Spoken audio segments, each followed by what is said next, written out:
महाराज हैं और इतना भय है उनको स्वयं को भी कि वो राजस्थान की प्रदेश की जनता के समक्ष अपना मुंह दिखाते हुए शर्मा रहे हैं, हिचकिचा रहे हैं। किस मुंह से आए? उन्होंने जयपुर के अंदर बोला था हिंदुत्व और हिंदुओं को खत्म करके रहेंगे। ये उनकी भावना है, ये उनकी भावना है। मैं आपको बता दूं, मैं वकील हूं यहाँ पे, आप नो डाउट आप कोर्ट में आए तो जोधपुर में कुछ दिन पहले एक घटना हुई थी।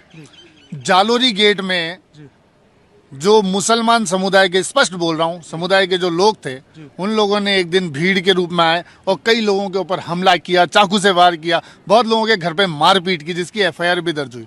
आपको सुन के अचंभा होगा, मैंने 482 लगाई थी। 482 एक सेक्शन है सीआरपीसी में जिसमें हाई कोर्ट को इनहेरेंट पावर है कि वो किसी भी एफआईआर के अंदर किसी भी क्रिमिनल मैटर में इंटरफेरेंस कर सकता है। तो उस एफआईआर को चैलेंज करती हुई मैंने एक 482 लगाई थी जिसमें मैं स्वयं वकील था।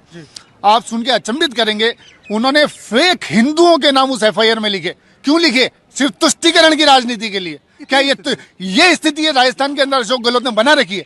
तुष्टीकरण की राजनीति के लिए उन्होंने हिंदुओं के नाम उस एफआईआर में लिखे। और आप बिलीव नहीं करोगे, मैंने सीसीटीवी फुटेज और कुछ एविडेंस उसके साथ लगाई। एक 3-4 सोनी भाई थे, अलग अलग परिवारों से थे। वो अपने परिवार के अंदर बता रहे हैं, दुकान में बता रहे हैं कि देखो साहब, थानेदार बैठा हुआ है, एसएचओ बैठा हुआ, उसको बता रहे हैं अपने दुकान की सीसीटीवी कैमरे में, चूंकि वो सुनारों का एरिया था। तो खास बात ये थी, उनके बाहर भी कैमरे होते हैं और अंदर भी कैमरे होते हैं। तो जो भी घटना वहां हुई थी वो सारी सीसीटीवी कैमरे में अपने आप रिकॉर्ड हो गई थी।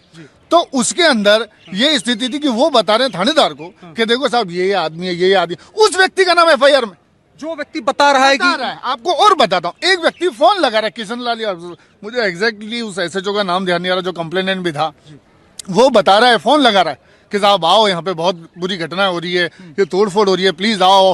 कंटिन्यूसली फोन लगा रहा है उसको भी एक्यूज बना दिया। एक वकील साहब उनकी किसी की मदद कर रहे हैं, उसको एक्यूज बना दिया।